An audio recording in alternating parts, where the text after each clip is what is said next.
So what happens when you pick up a lawnmower but about a fifth of it is in a bucket next to it? Most would leave it there, drive away, and never look back, while some would consider taking it mainly to use for parts, but for a small percentage of people, they'd pick it up and try to put it back together again. If you hadn't guessed, this is what happens when you choose the third option. Hopefully this goes well, otherwise we'll have wasted a lot of time for nothing.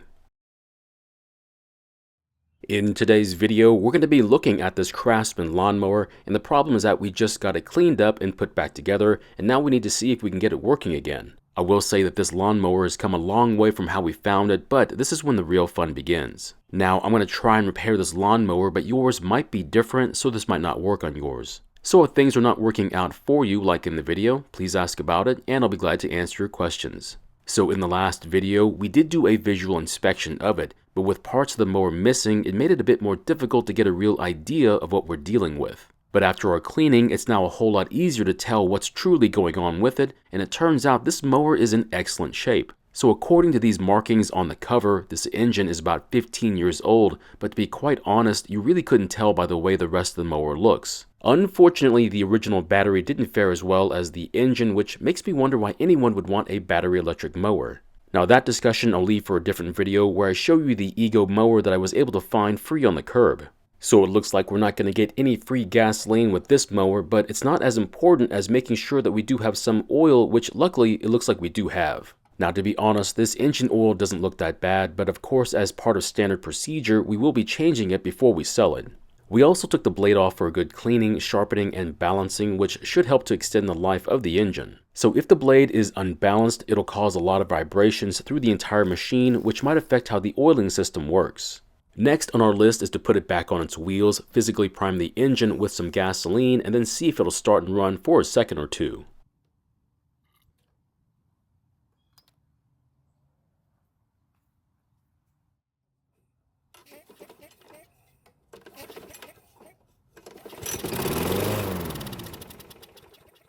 Luckily it started and ran for almost 2 seconds before slowing down, and the best part was that there was no strange sounds from the engine. So in hindsight, here's what I should have done. I should have put some fresh gasoline into the fuel tank and then tried to start it. There would have been a slim chance that the engine would have started and ran without having to do any sort of work to the car, but my luck isn't that good. The other possibility is that the engine would have not started and then I would have to service the fuel system.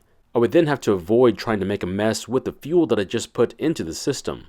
So this is the first time I've seen thread locker on these bolts, and these are for the airbox. I now have to wonder if I'll find more on other bolts. So before I take off the carb, I'm going to remove the fuel bowl first and get an idea of just how bad it is in there. If it's really bad, I'll then take the carb off to do a full cleaning, but if it's not that bad, I might consider just leaving it there. So first off, the fuel jet is in excellent condition, which could mean the fuel bowl will be in the same condition. Now the bowl was stuck to the carb, which probably means it's never been taken off before, which is either a good or bad thing depending upon how you look at it.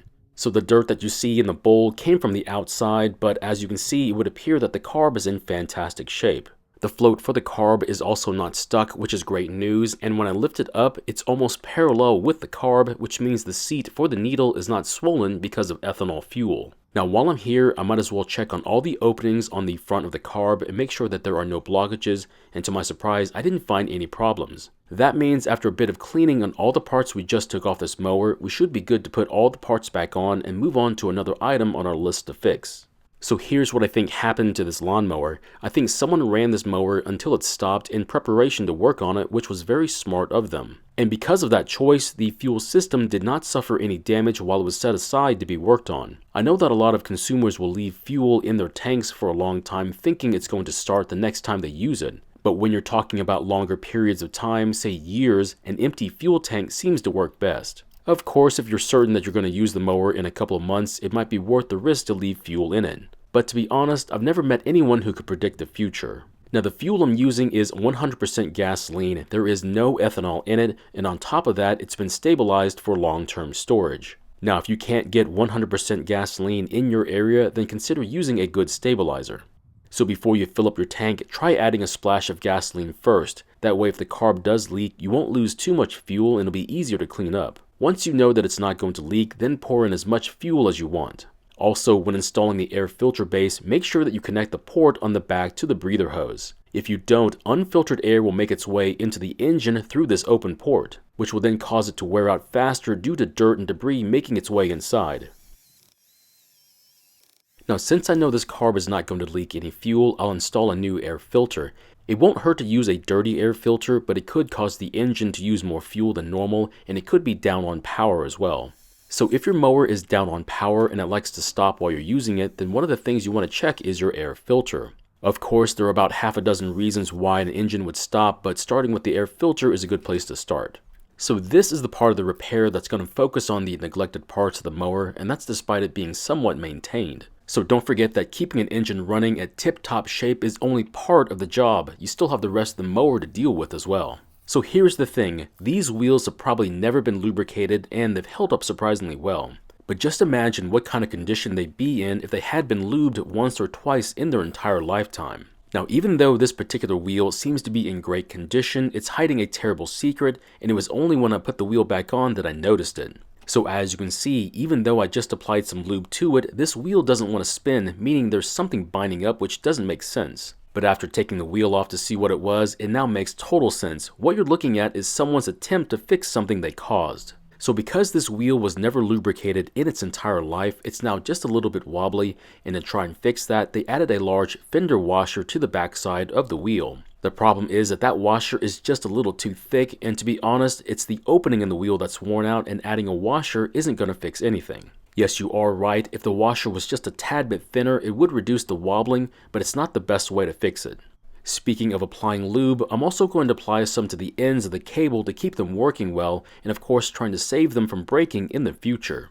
These cables are very prone to corrosion and damage without some sort of help, but the best way to keep this from happening is to of course keep your equipment out of the weather. Now some cables are very cheap while others like this one have multiple cables, and if you have to replace them all, it could get very expensive. Now the non-drive wheels don't typically have any issues getting stuck aside from an extra washer someone puts in there, but in comparison, the driven wheels are extremely prone to issues if they aren't taken care of. If it's not obvious to you, this wheel was quite stuck to the axle, and when you see the backside of it, you'll know why. So as you can see, the steel insert in the wheel was rusted to the axle, making it tough to not only turn, but also when taking them off to service them. That means before we add any sort of lubricant to these wheels, we need to remove as much of the rust as possible, that way the lube will be a lot more effective. These are the times when just spraying a bit of lube on the backside of the wheel won't do much to help out. While I'm here, I'm also going to apply some lube to the bushings supporting the drive shaft, hopefully making the self-propel work a lot better too. Next, we'll spray some lithium grease on the axle and even in the opening for the wheel before we install it. Now, there are a lot of different ways to clean this wheel. This is not the only way, so just be creative. I never mentioned how tough it was to push this mower around while I was trying to work on it, but I will say it was not easy. If you recall, the last time I used my pull meter on it, the reading was well over 3.6 kilograms, which is much too high for a mower like this one. So I'm hoping that after all that work, the reading will be a lot better. And as you can tell, with a new low reading of 1.4 kilograms, it now takes half the amount of effort to move as before.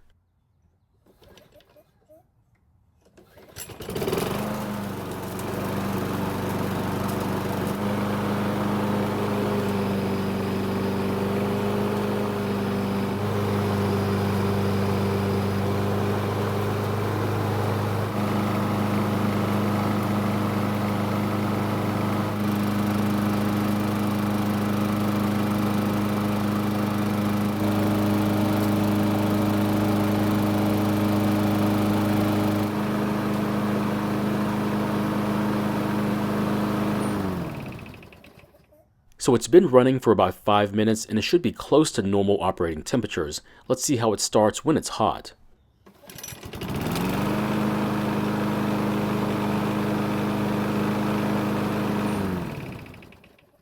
As you just saw and heard, this mower is very easy to start. There are no strange noises from the engine and the self-propel is working like it should. Now there was a bit of smoke coming from the muffler, but that's because a bit of oil had gotten on it and it was burning off, so I'm not too concerned about what I saw.